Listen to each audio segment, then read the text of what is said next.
मैं रीनू जैन सिरसा अनाज मंडी 24 नंबर में रहती हूँ।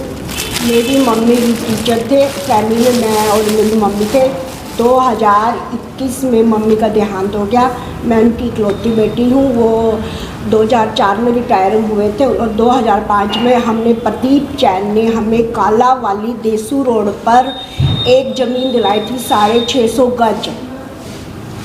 उसके बाद उसी के घर रजिस्ट्री पड़ी थी। इतना हमारा प्यार था कि हमने उसी ने वो रजिस्ट्री बनवाई, इंतकाल वगैरह सब बनाया। हमें तो ये भी नहीं पता रजिस्ट्री होती क्या है, ना उसने साइडें लिखवाई। इतना विश्वास था, उनके घर ही पड़ी थी। 2011 तक हम बीच बीच में चेक करने जाते थे, जो हमें प्लाट दिखाया था 650 का। और फिर 2011 में प्रदीप का फ़ोन आया कि आपका प्लाट किसने बेच दिया है। एक्चुअली में प्रदीप ने ही बेचा था। प्रदीप ने 650 मेरी गज और 650 कोई साथ वाला पड़ोसी था, उसको मिला के उसमें 12-13 प्लाट काट के उसने सारे बेच दिए हैं। मेरे पास अब नई लेटेस्ट रजिस्ट्री है, इंतकाल है और फद्र है, नई लेटेस्ट। तो फिर मैंने इसकी बहुत इंक्वायरी की, पर इंक्वायरी के समय प्रदीप को बुलाया जाता है, मेरे को नहीं बुलाया जाता, क्योंकि वह एक अमीर आदमी है, राजनीतिक से सलूक करता है। इसमें सारे उसके खिलाफ सबूत भी है। कानूगो की रिपोर्ट है और जिसके नाम रिपोर्ट है और एसडीएम की रिपोर्ट है। 3-4 प्रूफ है जो आज तक उसकी इंक्वायरी नहीं हुई। फिर हमने अंत में 2015 में कालावली डाबावली कोर्ट में केस डाला और एक हरियाणा चंडीगढ़ में मैंने रिट डाली। सबूत होने के कारण भी उन पे एफआई दर्ज आज तक भी नहीं हुई है। फिर मेरे को डाबावाली 2023 में प्रदीप पैसे वाला है, उसने जज को फ़ोन करके मेरे को जगह दूसरी दिला दी। उसी कॉलोनी में 22 कराल की कॉलोनी में दूसरी जगह दी 550 गज। मैंने कहा चल कोई बात नहीं, 550 गज है, मैं ले लेती हूँ। मैंने वो की, उस पर निशान दे गई। मेरे चाचा जी भी साथ गए थे और वो किसी और का प्लाट मेरे को दे दिया गया और उसने मेरे ऊपर केस डाल दिया। साल हो गया। अब मैं क्या करूँ? मैं वो प्लाट मेरा है या जो पिछला है 650 गज वो मेरा, इसमें समझ में नहीं आ रहा। फिर मैंने ये सोचा कि इस प्लाट को मैं कब्जे द्वारा, जो मेरा पहले वाला प्लाट था 650 गज है, तो मैं उसको दिखा के आऊँ। मैंने उनके कब्जे वाले को दिखाया कि ये मेरा प्लाट है। उसने प्रदीप ने सारे 6-7 प्लाट काट के मेरे बेच दिए। 6-7 प्लाट इस साइड है, 6-7 प्लाट इसमें है। इसमें 2-3 लोगों ने बना के सारे 13 प्लाट बेच दिए 2012 में। हमको 2012 में पता चला ये प्रदीप ने ये सारा कुछ किया है। प्रदीप है, रुल्दू राम है और उनके बेटे कानूगो पटवारी सब इसमें शामिल है। 2013 के बाद हम उनके घर नहीं गए। फिर यहाँ पर इंक्वायरी डीसी कर रहे थे, बहुत अच्छे 2013 में इंक्वायरी कर रहे थे। तो इसका जगपाल की रजिस्ट्री नाम थी, उसने ही इसके विरुद्ध कागज़ दिया कि भाई इसने मासी से धोखाबाजी किया। फिर हमें बाद में पता चला कि इसने हमसे साइन करवा लिए थे कि भाई डीसी को साइन देना। उस समय तक हमें पता नहीं था ये प्रदीप ने ही सब कुछ किया है। फिर हमने साइन कर दिए, वो असली कागज़ मेरे पास है। अब नहीं ये है कि आज भी रजिस्ट्री मेरे नाम है, इंतकाल मेरे नाम है, फद्र नहीं 2022 की उसमें भी हमारा नाम है।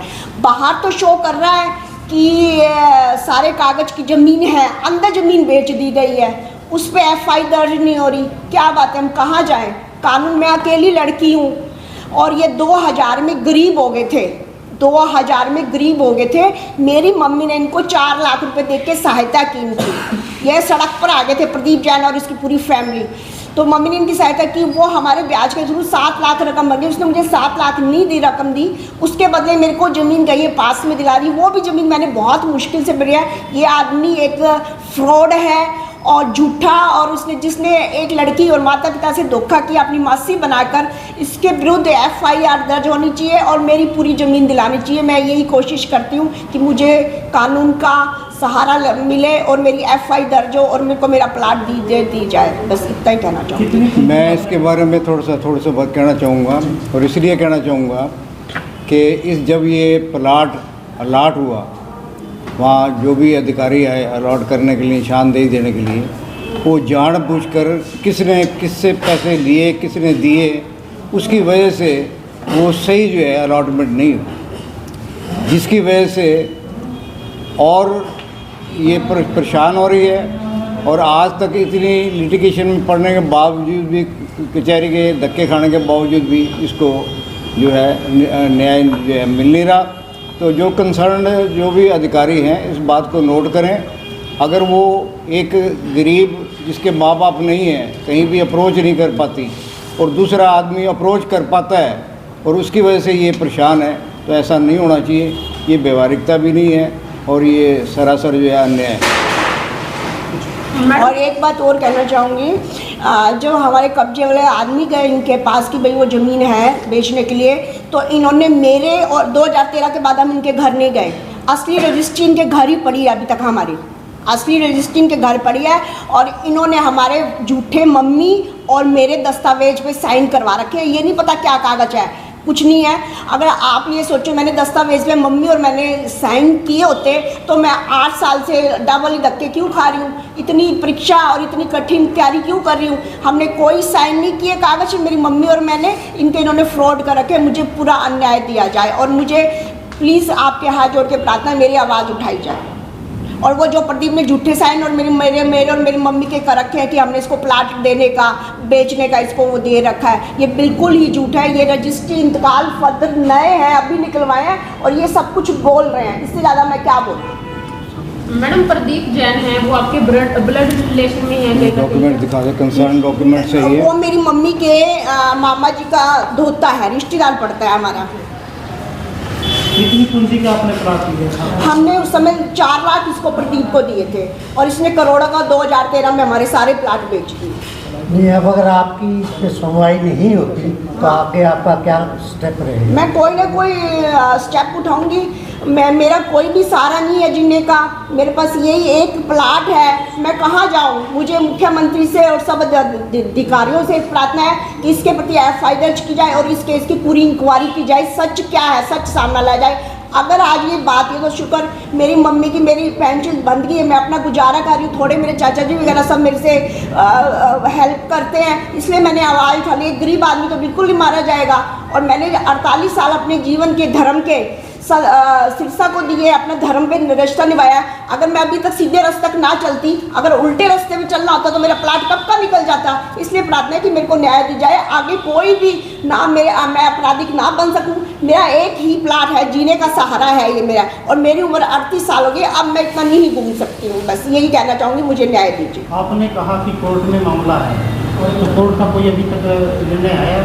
हाँ जी, कोर्ट का क्या निर्णय है?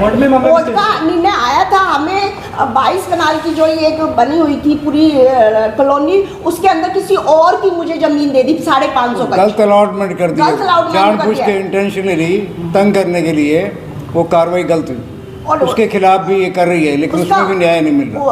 वो जिसकी जगह थी उसने मेरे ऊपर केस कर दिया। अब मैं कौन सा प्लाट लूँ, कौन सा सच मैं कहूँ? ना मुझे पुराना प्लाट मिला मेरा, ना ये मेरा प्लाट मिला।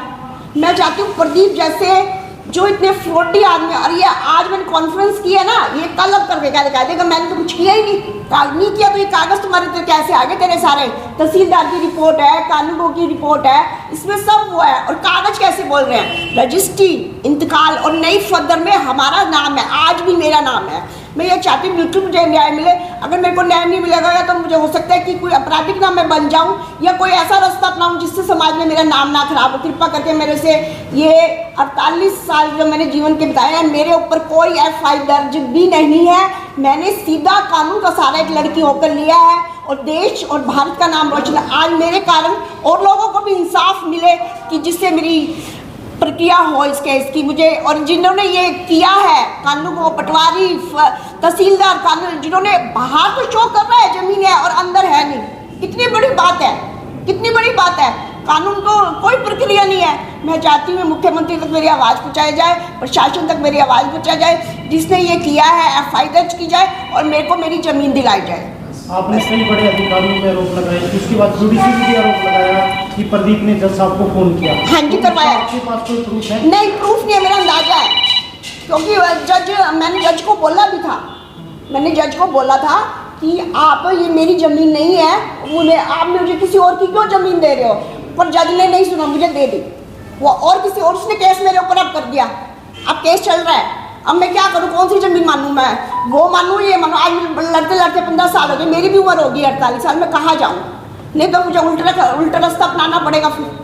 अगर कानून ने सहायता नहीं की तो मुझे उल्टा रास्ता अपनाना पड़ेगा। क्या अब देख, प्रदीप के पीछे कोई राजनीतिक हाथ बड़ा है? हाँ, वो ये गोविंद कांडा जी का आदमी है। मैं गोविंद कांडा जी से भी मिल के आई थी जाके, उनको सारे कागज दिखाए कि मेरा कोई नहीं है, ये रजिस्ट्री है, ये इंतकाल है, पर गोविंद कांडा ने कोई नहीं उसकी सहायता ही की है।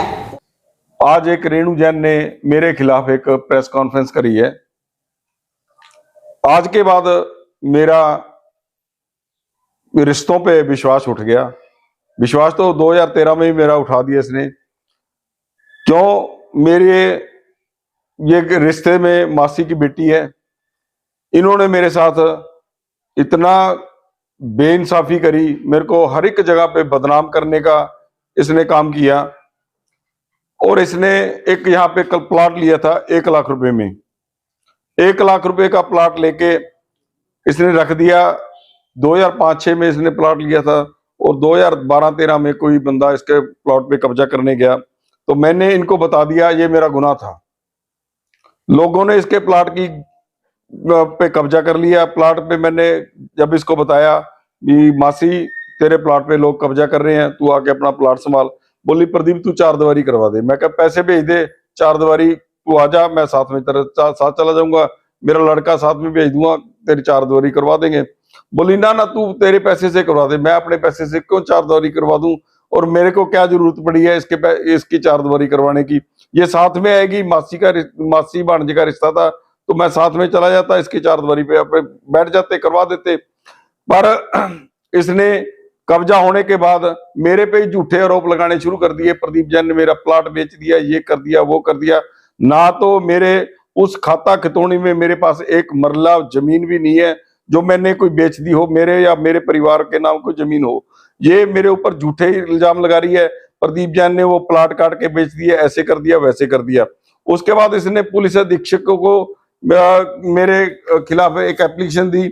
पहले इसने 25 जनवरी 2012 को एक एफिडेविट दिया इसकी मां ने और रेणु जैन ने भी, प्रदीप जैन का इसमें कोई मतलब नहीं है। उसके बाद 25/6/13 को डीसी साहब ने ये डीसी साहब के पास गई। डीसी साहब ने कहा कोर्ट का मैटर आप कोर्ट में जाओ। फिर इसने पुलिस विभाग में मेरे खिलाफ एप्लीकेशन दे दी 18/3/14 को। 18/3/14 को पुलिस विभाग ने अपनी इंक्वायरी करी और मेरे हक में प्रदीप जैन का कोई मतलब नहीं है, मैंने कोई प्लॉट दिलवाया नहीं, कुछ नहीं है, तो मेरे हक में रिपोर्ट आई। फिर एसपी साहब के पास ये गई। एसपी साहब ने 26/3/14 को प्रदीप जैन का कोई मतलब नहीं है प्लॉट लेने देने में, प्रदीप जैन, ये रिपोर्ट एसपी साहब ने बनाई।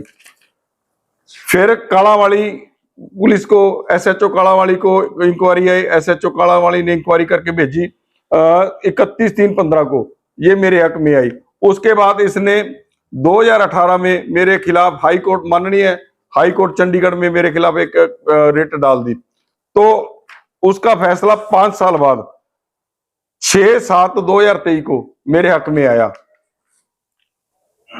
मैंने कोई इसके साथ कोई मेरा मतलब नहीं है, कोई लेना नहीं है, कोई देना नहीं है। मेरे को बेमतलब बदनाम कर रही है। मैं इसका जवाब, अब पहले तो मैं इसको बहन समझता था, मेरी मासी की बेटी है, अब ऐसा कुछ नहीं होएगा। मैं एसपी साहब को इसकी एक एप्लीकेशन दूंगा।